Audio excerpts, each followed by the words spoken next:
ಹಜಾರಾರಾಮ ದೇವಸ್ಥಾನ, ಇದು ರಾಮಚಂದ್ರ ದೇವಸ್ಥಾನ. ಇದು ರಾಜಾರಾಣಿಯರ ಖಾಸಗಿ ದೇವಸ್ಥಾನ ಅಂತ ಹೇಳ್ಬೋದು.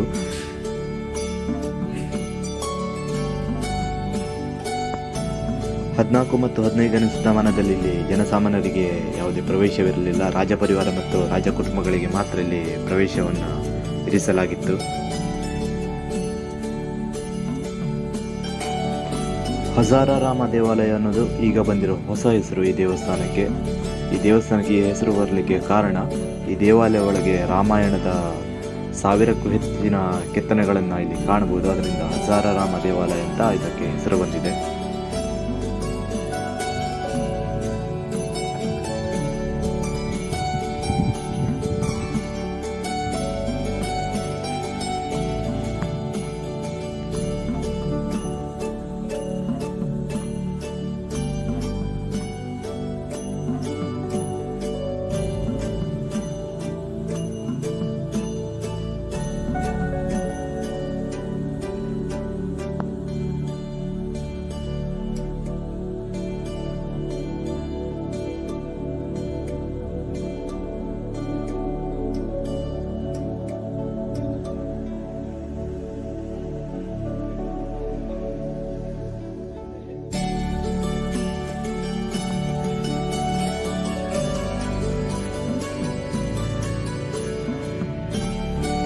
ಈ ದೇವಾಲಯವನ್ನು ಶ್ರೀಕೃಷ್ಣ ದೇವರಾಯ ಮತ್ತು ದೇವರಾಯರು ಇಬ್ಬರು ಇದನ್ನು ನಿರ್ಮಾಣ ಮಾಡ್ತಾರೆ.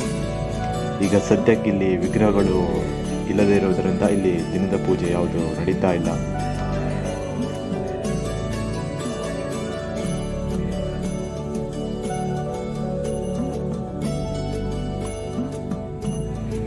ದೇವಾಲಯದ ಈ ಮಧ್ಯಭಾಗದಲ್ಲಿರುವ ಈ ಕಂಬಗಳು ಮಾರ್ಬಲ್ ಸ್ಟೋನ್ನಿಂದ ಮಾಡಿದ ಕಂಬಗಳನ್ನು ಹೇಳಲಾಗುತ್ತೆ. ಇದನ್ನು ಹೊರಗಡೆಯಿಂದ ತರಿಸಿ ಇಲ್ಲಿ ಕೆತ್ತನೆ ಮಾಡಿ ಇದನ್ನು ಇಲ್ಲಿ ನಿರ್ಮಾಣ ಮಾಡ್ತಾರೆ. ಈ ಕಂಬಗಳ ಮೇಲೂ ತುಂಬ ಉತ್ತಮ ಚಿತ್ರಗಳನ್ನು ಕಾಣಬಹುದು.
ನೀವಿಲ್ಲಿ ನೋಡ್ಬೋದು, ಈ ದೇವಸ್ಥಾನದ ಸುತ್ತಲೂ ರಾಮಾಯಣದ ಕೆತ್ತನೆಗಳನ್ನು ಮಾಡಿದ್ದಾರೆ ಫುಲ್ಲು.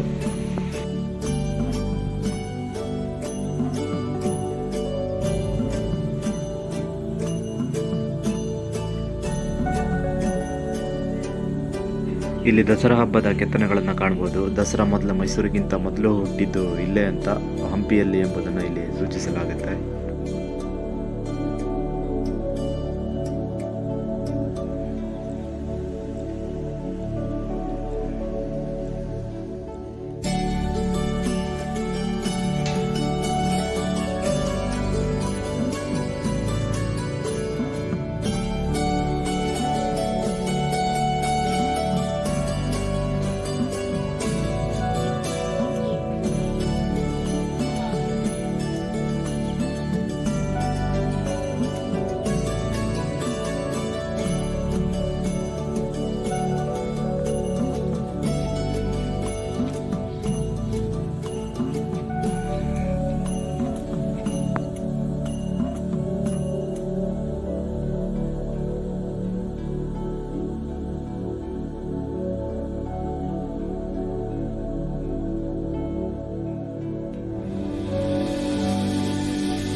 ನೀವಿಲ್ಲಿ ನೋಡ್ತಾ ಇರೋ ಕಟ್ಟಡ ಇದು ಗಾರ್ಡ್ ಬ್ಯಾರೆಕ್ ಅಂತ.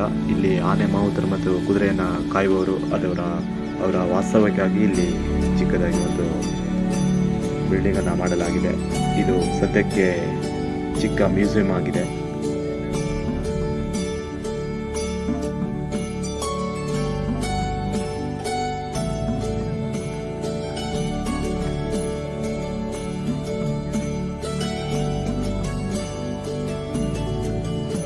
ಹಂಪಿಯಲ್ಲಿ ಇತ್ತೀಚೆಗೆ ಮಾಡಿದ ಉತ್ಖನನಗಳಿಂದ ಸಿಕ್ಕ ಮೂರ್ತಿಗಳನ್ನು ಇಲ್ಲಿ ಇರಿಸಲಾಗಿದೆ. ಇದು ಚಿಕ್ಕದಾಗಿ ಒಂದು ಮ್ಯೂಸಿಯಂ ಕೂಡ ಆಗಿದೆ.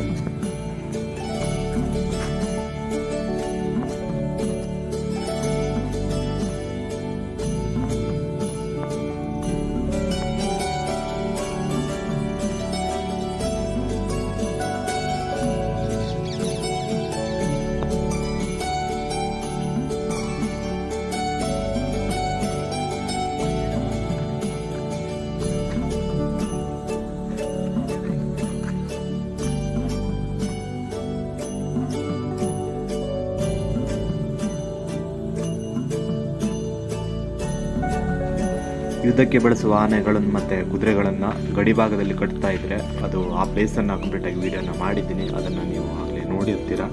ಮತ್ತು ಇಲ್ಲಿ ಕಟ್ತಿರುವ ಆನೆ ಮತ್ತು ಕುದುರೆಗಳನ್ನು ಇದು ರಾಜರು ಬಳಸ್ತಿದ್ದ ಕುದುರೆಗಳು ಮತ್ತು ದಸರಾ ಟೈಮಲ್ಲಿ ಬಳಸ್ತಿದ್ದ ಕುದುರೆ ಆನೆಗಳನ್ನು ಇಲ್ಲಿ ಕಟ್ಟಲಾಗ್ತಿತ್ತು. ನೀವಿಲ್ಲಿ 11 ಆನೆಗಳಿಗೆ 11 ಕೊಠಡಿಗಳನ್ನು ಕಾಣ್ಬೋದು. ಒಂದೊಂದಕ್ಕೆ ಒಂದೊಂದು ಕೋಣೆಗಳಂತ ಮಾಡಲಾಗಿತ್ತು.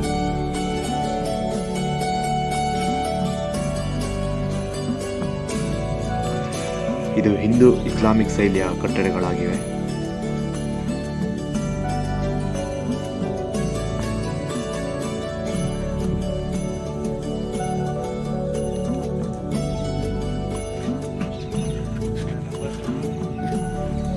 ಇಲ್ಲಿಂದ ಮೇಲ್ಗಡೆ ಹೋಗಲಿಕ್ಕೆ ಸ್ಟೇರ್ ಕೇಸ್ಗಳೆಲ್ಲ ಇದ್ದಾವೆ.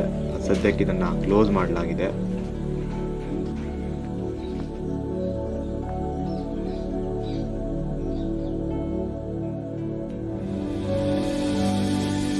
ಈ ಬೃಹತ್ತಾದ ಆವರಣದಲ್ಲಿ 3 ಕಾವಲ ಗೋಪುರಗಳಿವೆ. ಒಂದು ಗೋಪುರ ಚೌಕಾಕಾರದಲ್ಲಿದ್ದರೆ ಇನ್ನೊಂದು ತ್ರಿಕೋನಾಕಾರದಲ್ಲಿದೆ ಮತ್ತು ಇನ್ನೊಂದು ಆಕ್ಟೋಗೋನಲ್ ಶೇಪ್ ಅಷ್ಟಭುಜಾಕೃತಿಯಲ್ಲಿದೆ.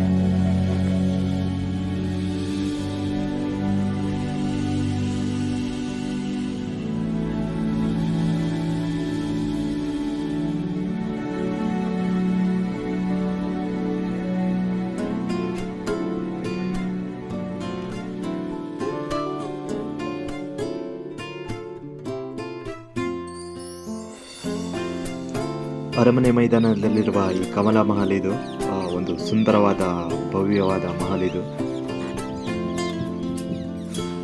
ರಾಜಪರಿವಾರದವರು ಬೇಸಿಗೆ ಕಾಲದಲ್ಲಿ ವಿಶ್ರಾಂತಿ ಪಡೆಯಲು ಇಲ್ಲಿ ಬರ್ತಾ ಇದ್ರು.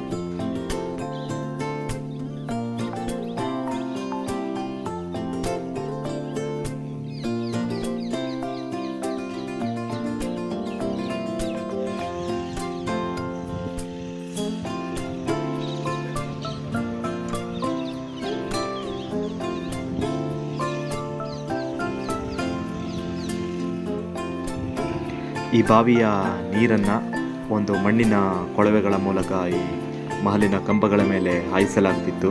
ಈ ಕಂಬಗಳಿಗೆ ಗಾಳಿ ಬೀಸಿದಂತೆ ಇದು ಒಂದು ಏರ್ ಕೂಲಿಂಗ್ ಸಿಸ್ಟಮ್ ಥರ ಕೆಲಸ ಮಾಡ್ತಾ ಇತ್ತು.